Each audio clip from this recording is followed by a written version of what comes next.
Ni etxera llegatzen nintzenean, ni euskaraz ikasi dut betidanik, eta etxera llegatzean beti gazteleraz mintzatzen ginen, gurasoak ez egitelako euskararik, eta beti etxeko lanak egiteko eta gu galdetzen genizkien matematikako gauzak, geografiako gauzak, eta beraiek hasi zirenean euskaraz ikasten, gauzak aldatu ziren, beraiek ailegatu, hau nola egiten da, nola esaten da, hau ondo dago egina, hau ez dago egina, eta asko aldatu zen gauza. Eta oso pozgarria izan zen etxera ailegatu eta euskaraz mintzatu ahal izatea.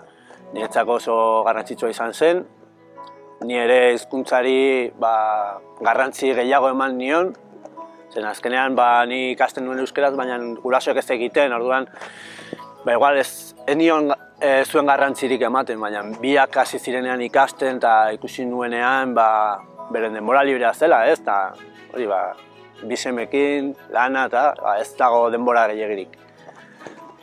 Garrantzi handia eman nion eta oso harro nago biek eman zuten pausuarekin. Euskalduna naiz. Nire gurasoek ez zekiten euskera, baina euskaltegira joan ziren eta esfortzua egin zuten euskara ikasteko. Gaur egun gure etxean euskaraz bizi gara eta nire gurasoek eguneroko bizitzan euskara biltzen dute. Eta nire ama baita ere irakaslea izanik, bere irakasten duen tokian euskaraz irakasten du. Eta ni oso harro nago nire gurasoak euskaldunak izateaz eta niri euskara transmititzeaz. Eta ni aita joaten zen euskaltegira. Eta joaten zen kuadernoa. Berarekin ondartzetara eta berarekin etxeko lanak egiten ditut beti. Eta baino gero, ama ere euskaltegian dago ikasten euskara.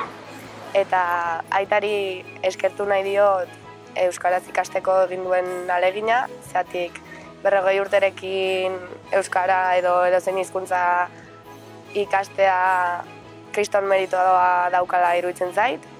Gainera hori, fabrikan lan egiten, txandaka, bi alaba txikiekin, konplikatua iruditzen zait. Eta hori, ni izan nuela aukera txikitatik eta eskertzen dut hori baita. Eta oroitzen naiz, hori, aitaren irudia kaskokin eta gauzak errepikatzen eta kriston katxondeoak egiten genituela etxean, berak ikusi gabe, karo. Euskaltegian izena ematea erabaki zuen. Eta ni oso harro nago. Erabaki zuzen hartu zenuen ama. Badakit ahalegin handia egiten duzula egunero euskaltegira joateko. Baina horrek postasun handia ematen dit. Izugarri harro sentitzen naiz ikustean nola duzun lotza hori gainditu duzun eta zure biloba den beinatekin euskaraz aritzen zara. Oso harro nago. Nire ama txikia zenean erdarazko eskoletara joaten zen eta erdaraz hitz egiten zuen. Eta 20 urterekin erabaki zuen euskaltegira joatea euskaraz ikastera. Eta hortik aurrera erakutsi digu eta gurekin hitz egiten du euskaraz. Horri esker, eskolako lanekin lagundu aldit eta euskarazko jokoetara jolastu gara eta euskarazko antzerkietara joan. Nik ama ikusten nuenean euskaltegira nola joaten zen arratsaldero, batzutan ze ordutegi kaskarra hartu behar zuen ere bai lanean ari zelako eta ze klaseak ze ordutan hartzen zituen ere, garai hartan agian ez duzu ulertzen gerora baloratzen den zerbait da.